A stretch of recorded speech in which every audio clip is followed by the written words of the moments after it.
Të dhënat në dosjet e Jeffrey Epstein tregojnë se figurat e elitës evropiane ruajtën kontaktet me të edhe pas pranimit të fajit prej tij në vitin 2008, që çoi në dënimin me burg për shfrytëzim prostitucioni dhe minorenësh. Por kush janë disa nga figurat më të rëndësishme politike të kontinentit të vjetër dhe në ç'mënyrë janë implikuar ata?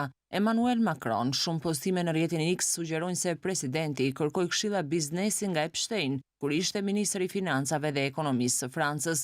Emri Macron del në 211 dokumente edhe pse shumica e tyre janë pjesë gazetash dhe diskutime për politikën franceze, që nuk e përfshin shefin e Pallatit Elysee në rrethin e ngushtë të Epstein. Brugge-Brende janë të shumta dokumente që konfirmojnë se ish-ministri i jashtëm norvegjez kishte në plan të vizitonte kompleksin e Epstein në Manhattan në qershor të vitit 2019. Mezi po pres, paksushi do të ishte shumë mirë, ka shkruar Brende në një mesazh, edhe pse nuk ka prova që palët të kenë diskutuar për femra, apo që ish-krye diplomatit të ishte përfshirë në krime.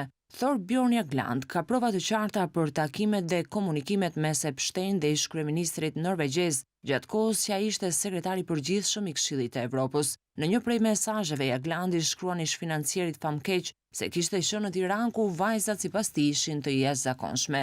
Marine Le Pen, shumë postime në rrjetin X, sugjerojnë se emri i politikanes ekstremiste franceze ka dalë në dosjet e Epstein, ku etiketohet si një aset i Rusisë. Këto pretendime kanë origjinën nga një mesazh i shkëmbyer mes gazetarit amerikan Michael Wolff dhe Epstein. Miroslav Lajčák, ish-ministri i jashtëm slovak, ka diskutuar me Epstein për gratë në disa raste, përfshirë në një mesazh të 2018-s, ku thoshte: "Përshëndetje nga Kievi, vajzat këtu janë më të bukura se kudo."